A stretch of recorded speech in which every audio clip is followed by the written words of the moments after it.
I do not care what nobody says.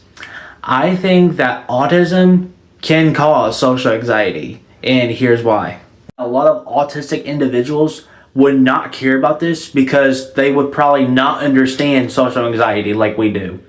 Like I said, I just feel like a lot of autistic people do not care, and let me just give you a follow-up example. So for example, like I said, you have two neurotypical people, and you got this one autistic individual, right? So the two neurotypical people are probably talking about college or whatnot, and then you got this one autistic individual talking about something else, or is just thinking mentally in his own world. So as they're talking about their colleges, the two neurotypical people, the autistic individual interrupts their conversation by just asking how old are they or what year they were born or whatnot. And the neurotypical be like, huh? And then after that, they'll just get up and leave because they just feel like they just need to keep their information to themselves. And I don't blame them. But then the autistic individual may get up if they weren't hurt by their feelings, and they'll constantly ask them what year they're born and how old they are, and they might even ask if they got ceiling fans in their house.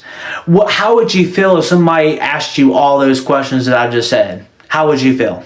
This can go either one or two ways. They might just walk up to another friend's house and then gossip about the autistic individual, or they can just go up to their parents' house and tell them what just happened.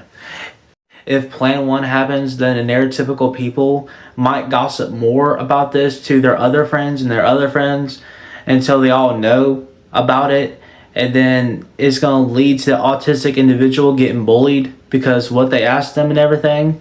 And yeah, it's just not going to end well for the autistic individual. But if plan B happens, then the parent might most likely go to the autistic individual's house to complain to the autistic individual's parents about what the autistic individual did.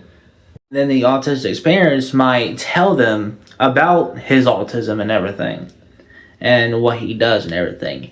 But then the autistic individual also comes home, and the autistic individual just rams in without mindfulness or anything.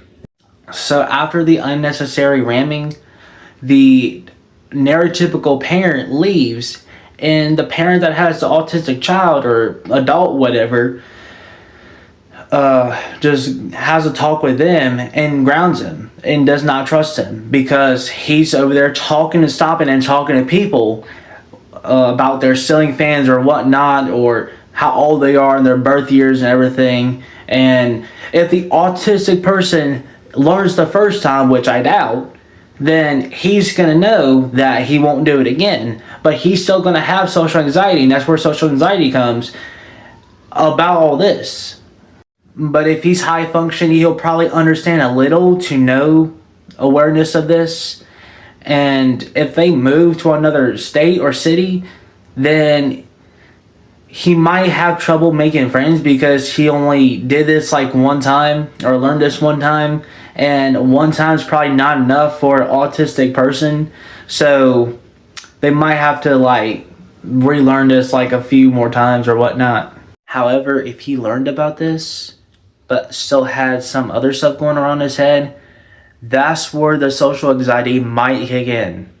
And he'll start to feel like that he has social anxiety because of what happened earlier on. And that is why autism can cause social anxiety.